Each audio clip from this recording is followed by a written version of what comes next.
Globalization Summit 2012 is an effort made by Zinnov to understand if we can become agents of change to take on the world's toughest challenges and drive our future through innovation. We have been working with R&D centers for the last 10 years. Right? One thing we figured out is it's not going to be possible for these companies to work themselves to really drive innovation from India. We need to bring in other aspects of the ecosystem together, be it service providers, startups, universities. So that is really why we brought in whole part of the ecosystem together so that they can talk about how they can collaborate together and potentially take some of these discussions outside of this conference. The objective of the event is to try and leverage the ecosystem present and aspire to create industry-transforming innovations in the IT sector. This event is an event whose time has come.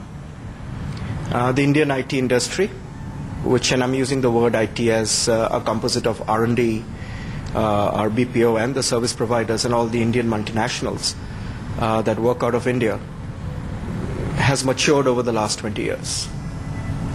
The products, the services that come out of India are being used globally. However, India has been branded as a services country. India is not known for building products. I think it's time that the IT industry realizes its own strength and exploits the ecosystem that is available to build products for the global market. Natarajan, CEO Zinnov, moderated a panel discussion to talk about transforming innovations in the IT sector at length. The topic is about leveraging the ecosystem for driving industry transforming innovation. A lot of people say, what is this complex topic? Why have we kept this as the theme of the conference? Let me explain a little bit about why this came in, right? If you look at this broad ecosystem, we are all part of this. We have 800 plus R&D centers, we have 3,000 plus startups, a whole lot of large service providers, 100 service providers, a lot of government labs, whole bunch of universities. From a quantum perspective, this ecosystem has grown phenomenally in the last few years. But if you look at some of the broad trends globally which has happened, right, be it modern IT, be it movement from product to platform, product to services, and really beauty being part of a product, whereas hardware and software is getting integrated. This has fundamentally disrupted number of industries. Just Apple has disrupted a whole bunch of industries, big books, music, PC, a whole bunch of industries, right? But the India ecosystem has not played a significant role in any of this innovation. We probably have played a support role in these innovations, but not a significant role. So I'll have request Sanjay. You can probably start with your viewpoint. So to the point which Pari made around ecosystem, and it's a very interesting moment in our own evolution, where a lot of work which we are taking on now challenges our own capability, and it also forces us out to work with a much bigger ecosystem outside the firm. And among the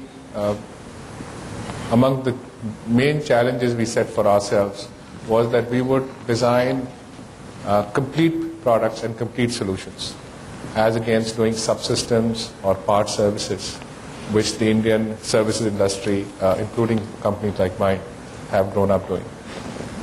And what we realized that when you start looking at a complete system, and particularly something which has to ship out straight from our design, it goes the whole spectrum from understanding usage, user characteristics, the user experience, the complete device realization.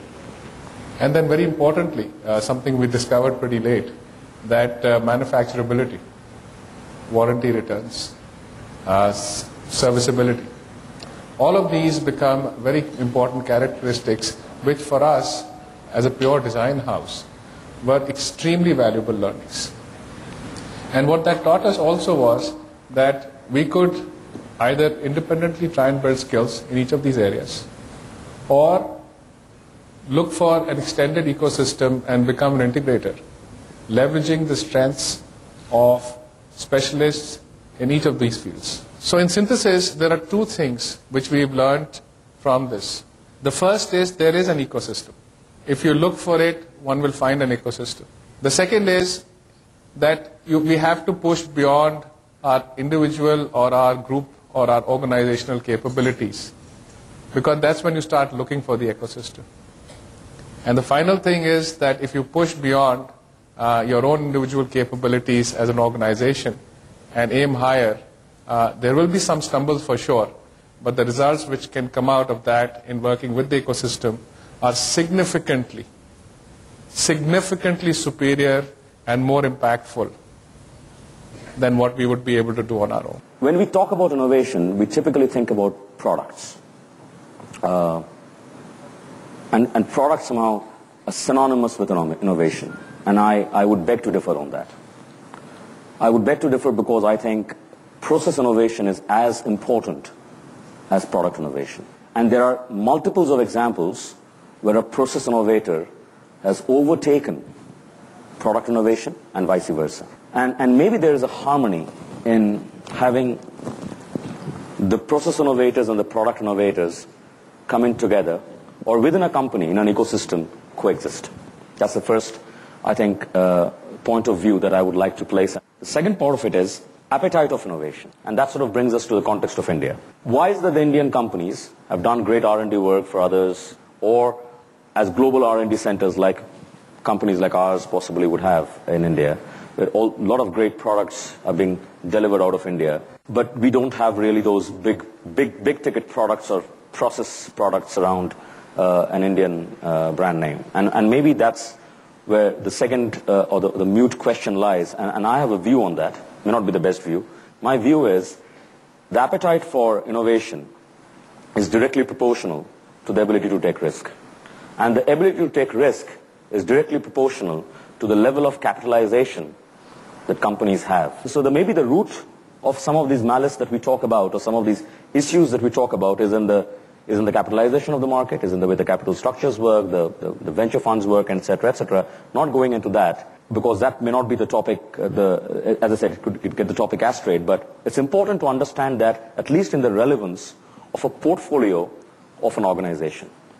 In a portfolio of an organization, there are things that is to be done today, and people call it operations. It's a non-glamorous word for things that needs to get done today.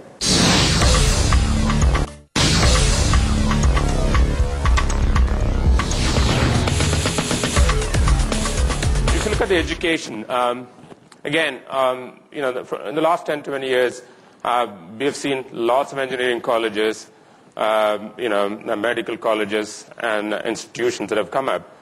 But if you peel the onion, again, we have a lot of good statistics. 4.4 million graduates every year, 0.6 million engineering graduates and pure science graduates, but only 0.5 million of them are ready to hire talent. 11%, paltry 11% of the total graduates that are coming out of our colleges. We only have about 6,000 PhDs. That includes 1,000 engineering PhDs each year. And if you look at the industry, as they come into industry, about 119% out of a million in India are in the R&D space. Whereas if you compare that with China, about 700 plus in China are for every million in working on R&D. And the US, if you compare that with the US, is in excess of 4,000 people per million. And therefore, the question to ask is, are mass producers of skills, programmers, for example, our capabilities? Are our students focused on, are we taking the students for marks and jobs versus learning? And how many of our institutions are industry credible research or incubation centers? How many more years are we going to rely on the few IITs that we have? Moving on to the startup ecosystem. Yes, we have over the last decade or so, we have well over 3,000 startups. Yes, over $1 billion in the last couple of years. And if you look at the last 8 years, we have $5 billion invested in the startups. But look at what has happened. Peel the onion again. 35% of that investment has gone into e-commerce and online services. So the question here is, are we risk averse? Are we, chasing proven models, e-commerce and online? Yes, they are needed as well. They are proven models in the Western world. Are entrepreneurs spoiled by the early success of the IT services industry? Are we looking for those kind of short wins? So question that Parip had posed to us and is often get asked, that if we have become strong in technology, then why are there no Googles or Apples from India? When will we see it? There is a huge hunger that amongst ordinary people, amongst all of you, that India should do something where it is known as a product company, as a technology company. It has created for those companies. The question is, what does it require? What do we have and what do we not have? I think from whatever has been talked about, there is very definite innovative design capability in the country. It may be spread around, but there definitely over the last couple of decades we have created enough design capability. I don't think the innovative design capability is what we are lacking. There are 5 axes to success that I understand, and one of them is innovative design capabilities. We seem to have that. Can we innovate in business? Can we figure out new ways of doing business? I think even there has been plenty done. Probably much more can be done, but we have seen very innovative minds as far as that is concerned. So there are 2 factors we seem to be in positive. Where are the weaknesses? Their weaknesses are in 3 other factors which are very critical. First is what was talked about by Sir, is the risk appetite. Do we have sufficient risk appetite? Can we invest $100 million, $300 million, $500 million in a product, or to try to make it successful? Do we have that risk-taking capability? I'll sort of say no, not in our areas, electronics, IT sector. I haven't seen that kind of ability. By the time we invest $10 to $20 million, the board members, if they don't see return, they start getting nervous. Maybe in auto industry we have done a little more. We can invest of the order of $150, $200 million. But in this sector, we are somewhat risk averse. And as has been pointed out, have we been spoiled a little bit by the service industry where the dollars come in more or less immediately? Maybe. But that is something that we need to attend to. The second is market.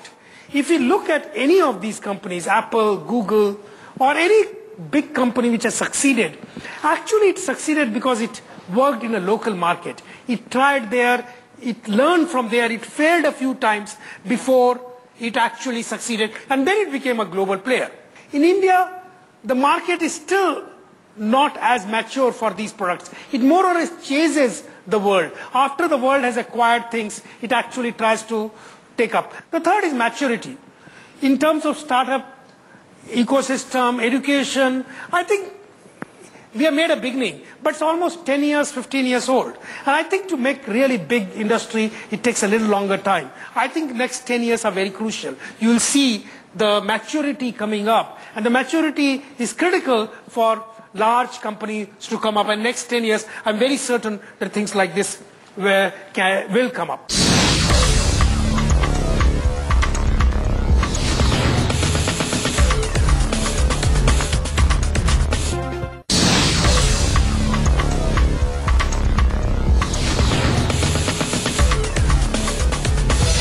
To conclude the event, the summit recognized leaders in different categories across the MNC R&D fraternity in India.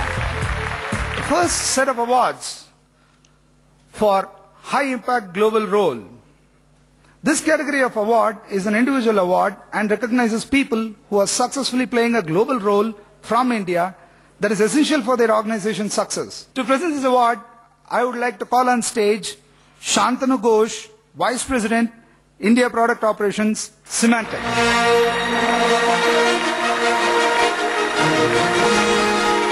I would like to call on stage the first winner, Mr. Suhas A. Kelkar, Chief Technology Officer, APAC.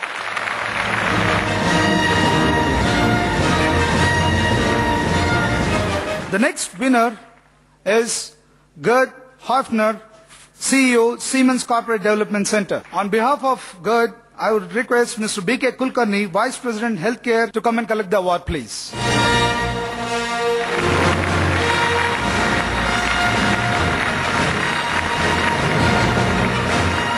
Being a technical role model and creating high global impact is not really that easy. The next category of award for technical role model. To present this award, I would like to call on stage Mr. Naresh Shah, President, ESSN India R&D, HP.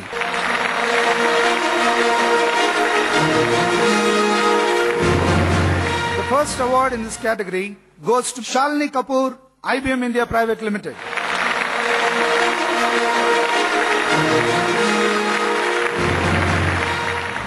The next recipient of the Technical Role Model Award is Ganesan Vivekanandan, Ericsson India Global Services, R&D India.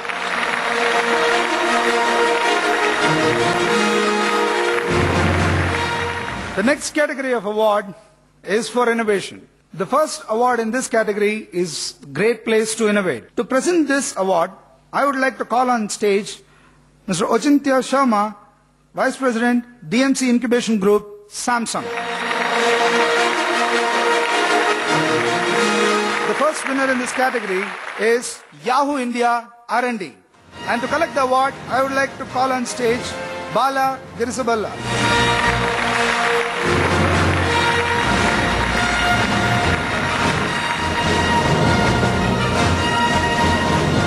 The next winner in this category is Intuit India. To collect this award, I would like to call on stage Vijayanand, Vice President, Intuit India, and Deepa Bachu, Director of Product Management Experience.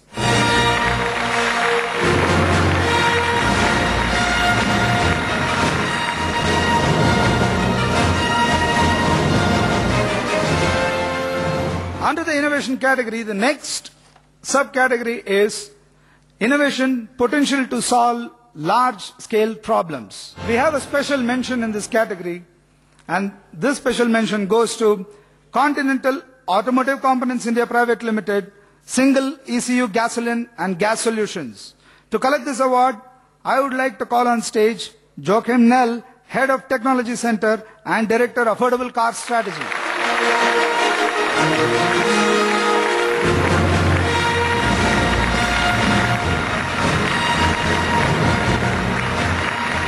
This award is a company-wide award that recognizes MNC R&D centers that have successfully managed attrition within their organizations. To present this award, I would like to call on stage Dr. Kiranmai Dutt Pendyala, HR Head, AMD India.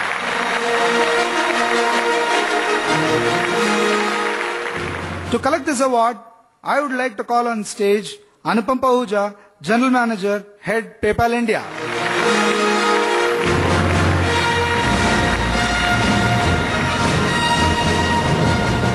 The next recipient of this award is Amdocs India.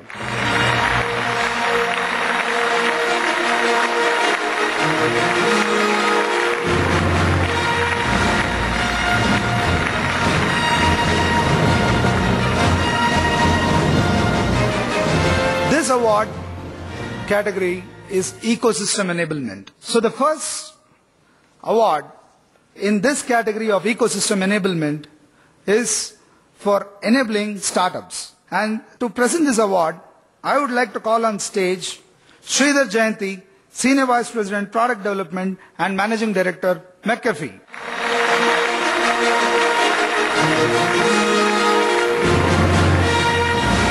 First winner in this category is Citrix.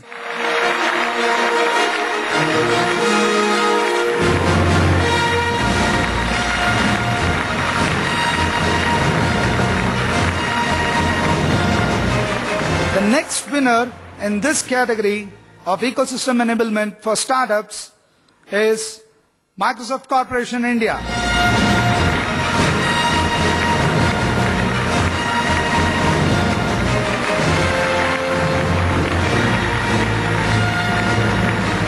The next award in this category is ecosystem enablement for service providers. And the award in this category goes to NetApp India Private Limited. And to collect this award, I would like to call on stage Cynthia Srinivas, Director CPE, and Davis Dodge Siramil, Director Strategy and Planning.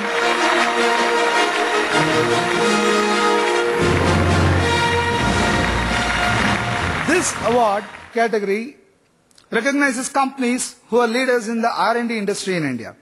and who have grown rapidly and evolved in their journey from being a pure play cost center to being a value-based center on capability enhancement, innovation programs, ecosystem connects, and also enabling the overall ecosystem. To present this award, I would like to call on stage Manjunatha Hebbar, Vice President and Head of Strategic Services, Engineering R&D Services, HCL.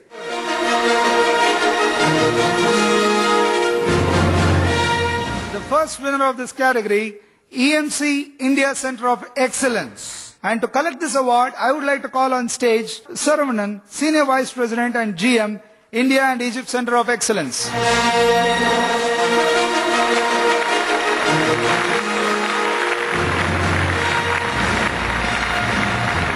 And the next winner in this category is Manhattan Associates Development Center, India. To collect this award, I would like to call on stage Ms. Usha Shri Tirumala, Vice President and Managing Director, Manhattan Associates, India.